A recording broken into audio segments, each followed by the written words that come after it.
में आए हुए और आने वाले एग्ज़ाम के लिए दोनों में मिक्स होकर के बनाए गए क्वेश्चंस हैं। तो बहुत ज़्यादा इम्पोर्टेंट है, तो वीडियो के एंड तक बने रहना। और जिन्होंने चैनल सब्सक्राइब नहीं किया है, चैनल सब्सक्राइब करके बेल आइकन प्रेस ज़रूर कर देना, ताकि ऐसे ही वीडियो का नोटिफिकेशन तुम्हें मिलता रहे। पहला प्रश्न है, मछलियों के हृदय में कक्ष होते हैं। मछलियों के हृदय में कितने कक्ष होते हैं, कितने कोष्ठ होते हैं? तो ध्यान रखना, इनके कक्ष में होते हैं 2 कोष्ठ। कितने कोष्ठ? 2 कोष्ठ या कक्ष जिन्हें कहते हैं। तो सही आंसर हो जाएगा 2। किसी तत्व के समस्थानिक की द्रव्यमान संख्या 298 है, इसके नाभिक में 189 न्यूट्रॉन है, तो इसकी परमाणु संख्या क्या होगी? तो जो द्रव्यमान होता है ना, वो द्रव्यमान बनता है न्यूट्रॉन प्लस प्रोटॉन, इन दोनों से मिलाकर क्या बनता है? द्रव्यमान बनता है, जो कितना दे रखा है? 298। हमें नाभिक में न्यूट्रॉन की संख्या दे रखी है 189 प्लस प्रोटॉन की संख्या, परमाणु संख्या, प्रोटॉन संख्या ही परमाणु संख्या होती है, तो 298 इधर हो जाएगा। इसको जब इधर प्लस में से इधर माइनस में होगा, तो जब माइनस करेंगे तो हमारे पास प्रोटॉनों की संख्या या परमाणु संख्या जो आएगी वो कितनी आएगी? वो आएगी 109। इसका सही आंसर हो जाएगा ऑप्शन नंबर सी, 109। एथेन की विद्युत डॉट और क्रॉस संरचना कौन सी है? एथेन कहा है ना यहाँ, तो ध्यान देना, एथेन वाली संरचना हो जाएगी ऑप्शन नंबर सी। ये कौन सी हो जाएगी? एथेन हो जाएगी।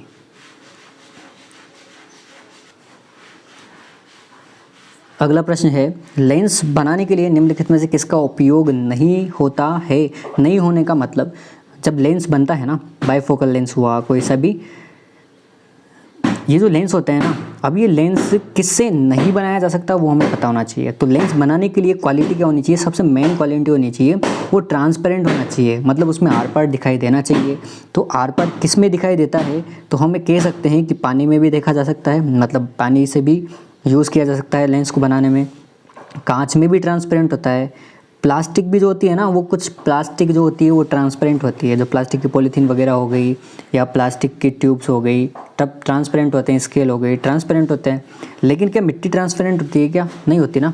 तो इसका सही आंसर क्या हो जाएगा? मिट्टी यहाँ पर इसका सही आंसर हो जाएगा, जिसका उपयोग नहीं होता है लेंस बनाने में।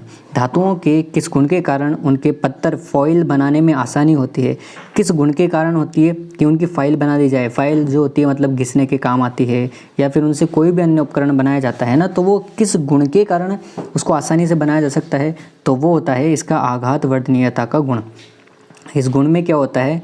वह उसको कितना पीटा जा सकता है, कितना उसको लचीला बनाया जा सकता है, कितनी क्षमता है उसमें कि उसको किसी अन्य आकार में ढाला जा सके, वो सब किस में आता है? आघात वर्धनीयता में आता है। एक व्यक्ति 2 सेकंड में 1000 जूल कार्य करता है, तो उसके द्वारा खर्च की गई ऊर्जा क्या होगी? तो इसके द्वारा खर्च की गई ऊर्जा होगी 500 वाट। ये कैसे आया?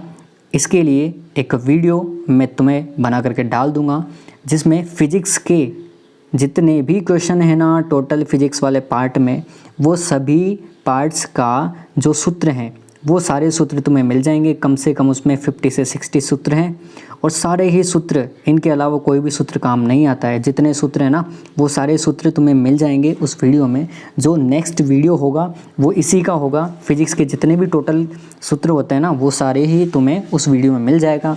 और तुम्हें वो वीडियो मिलने के लिए सबसे पहले चैनल को सब्सक्राइब करके बेल आइकन प्रेस कर लेना, ताकि जब भी कल मैं वो वीडियो अपलोड करूं, ताकि उसका तुम्हें नोटिफिकेशन मिल जाए।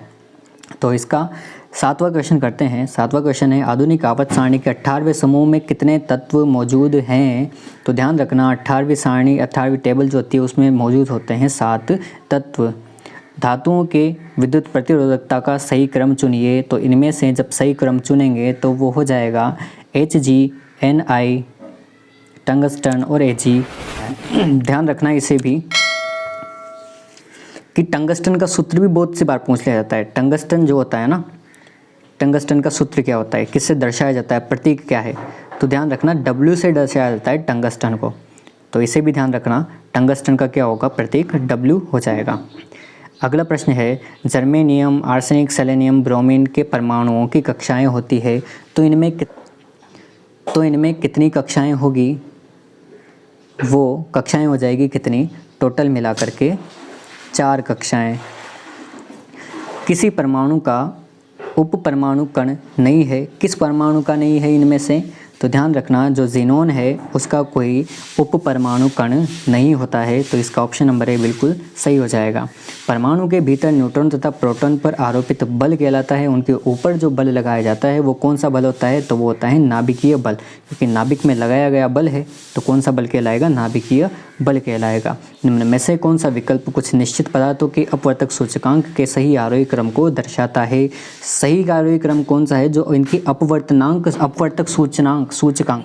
तो अगला प्रश्न है, निम्न में से कौन सा विकल्प कुछ निश्चित पदार्थों के अपवर्तन सूचकांक के सही आरोही क्रम में है? अब ये अपवर्तन सूचकांक क्या होते हैं? मतलब किसी भी प्रकाश की किरण को रिफ्लेक्ट करने का जो इनका अपवर्तनांक होता है ना, वो सूचकांक इनका कितना होता है, और उसके आरोही क्रम में मतलब सबसे कम किसका है, फिर सबसे ज़्यादा किसका है, वहाँ तक जाना है। तो इनमें से किसका सबसे कम और किसका सबसे ज़्यादा है? तो वो ध्यान रखना, ये जो है सबसे ज़्यादा बर्फ़ का होता है, फिर केरोसिन, फिर बेंजीन और फिर सेंधा नमक। तो इसका ऑप्शन नंबर बी बिल्कुल सही हो जाएगा। उस लवण का उदाहरण निम्न में से कौन सा है जिसके जलीय विलयन का pH मान 7 से कम है? ये क्वेश्चन पहले भी आ चुका है तो बार बार रिपीट हो रहा है, तो ऐसे ही कुछ क्वेश्चंस होंगे जो इस साल भी बार बार रिपीट होते जाएंगे। तो जब भी एग्ज़ाम कंप्लीट हो, उस एग्ज़ाम के जितने भी क्वेश्चन है ना वो हमें करके जाने हैं 100%। तो पहला इसका आंसर हो जाएगा pH 7 से कम। 7 से कम कब होगा? जब वो अम्लीय गुण दर्शा रहा हो। अम्लीय गुण दर्शा रहा हो तब क्या होगा? उसका pH 7 से कम होगा। तो अम्लीय गुण दर्शाने वाला कौन सा है? वो है अमोनियम क्लोराइड, इसका सही आंसर हो जाएगा। कौन सा ऊतक पौधों को कठोर और दृढ़ बनाता है? तो कठोर और दृढ़ बनाने वाला कौन सा है? वो है स्क्लेरन कायमा। और अगर यहाँ पर पूछा जाता, जो कि पहले वाले वीडियो में पूछा गया था कि इनको लचीला कौन बनाता है, तो लचीला कौन बनाता है? तो वो ध्यान रखना, वो होता है कोलेन कायमा। कौन होता है? कोलेन कायमा। तो इसका सही आंसर हो जाएगा स्क्लेरन कायमा। निम्नलिखित में से मत्स्य वर्ग की विशेषता क्या नहीं है? क्या विशेषता नहीं है वो हमें बताना है। तो सूडोकोलम की उपस्थिति जो होती है वो मत्स्य वर्ग में नहीं होती है। इसका आंसर ऑप्शन नंबर ए बिल्कुल करेक्ट हो जाएगा। किसी वस्तु का भार सर्वाधिक होता है तो सबसे ज़्यादा भार कहाँ पर होता है? तो ध्रुवों पर जो होता है वो सबसे ज़्यादा भार होता है किसी भी वस्तु का। तो इसका ऑप्शन नंबर डी बिल्कुल करेक्ट हो जाएगा। मनुष्य में पाए जाने वाले प्लेसेंटा ऊतक द्वारा निम्नलिखित में से कौन सा काम किया जाता है? तो ध्यान रखना, भ्रूण से अपशिष्ट पदार्थों को बाहर निकालना और भ्रूण को पोषण देना, ये दोनों काम करते हैं प्लेसेंट ऊतक के द्वारा। तो इसका ऑप्शन नंबर ए बिल्कुल करेक्ट हो जाएगा। रक्त में शर्करा के स्तर में वृद्धि का पता किसकी कोशिकाओं द्वारा चलता है? किसकी कोशिकाओं के द्वारा चलता है? तो अग्नाशय की जो कोशिकाएं होती है ना, उसके द्वारा इसका पता चलता है कि रक्त में शुगर की वृद्धि हो रही है। किसके द्वारा? अग्नाशय के द्वारा। कॉन्स्टेंटन धातुओं का मिश्रित करके बनाया जाता है। कॉन्स्टेंटन जो किसकी धातुओं को मिश्रित करके बनाया जाता है? तो ध्यान रखना, कॉपर और निकल जो होता है इन दोनों धातुओं को मिक्स करके बनाया जाता है कॉन्स्टेंटन। तो इसका सही आंसर हो जाएगा ऑप्शन नंबर 4। एक प्रस्वेदी यौगिक है, कौन है? इनमें से कौन सा एक प्रस्वेदी यौगिक है? तो सारे ही ये प्रस्वेदी यौगिक हैं। तो इसका ऑप्शन नंबर डी बिल्कुल करेक्ट हो जाएगा। यदि किसी परिपथ में 6 मिनट में 0.6 एम्पियर धारा प्रवाहित होती है, धारा को मापने की इकाई क्या है? एम्पियर है। प्रवाहित होती है तो इस प्रवाहित विद्युत आवेश की मात्रा कितनी होगी वो हमें बताना है। तो आवेश की जो मात्रा होगी वो कितनी होगी? 216 कूलाम इसमें आवेश की मात्रा होगी। 20 किलोग्राम के सामान को ज़मीन से 2 मीटर ऊपर उठाकर सिर पर रखने के द्वारा किया गया कार्य। बहुत इंपॉर्टेंट क्वेश्चन है ये क्वेश्चन, और इस टाइप का क्वेश्चन बहुत ज़्यादा बार पूछा गया है। तो इसके में जो फॉर्मूला लगने वाला है ना, उसका वीडियो मैं तुम्हें बना ही दूंगा, तो वो देख लेना तुम। इसका सही आंसर अभी के लिए क्या हो जाएगा? इसका हो जाएगा 400 जूल, इसका सही आंसर हो जाएगा। जब एक गिलास पर रखे गए कार्ड को उंगली से धक्का मारा जाता है तो उस पर सिक्का गिलास में गिर जाता है। जब एक गिलास में रखे गए कार्ड पर, एक गिलास है, इसके ऊपर कार्ड रखा हुआ है, धक्का दिया जाता है और यहाँ पर एक सिक्का रखा हुआ है इस प्रकार। जब इस कार्ड को यहाँ से धक्का देंगे ना, तो वो क्या होगा?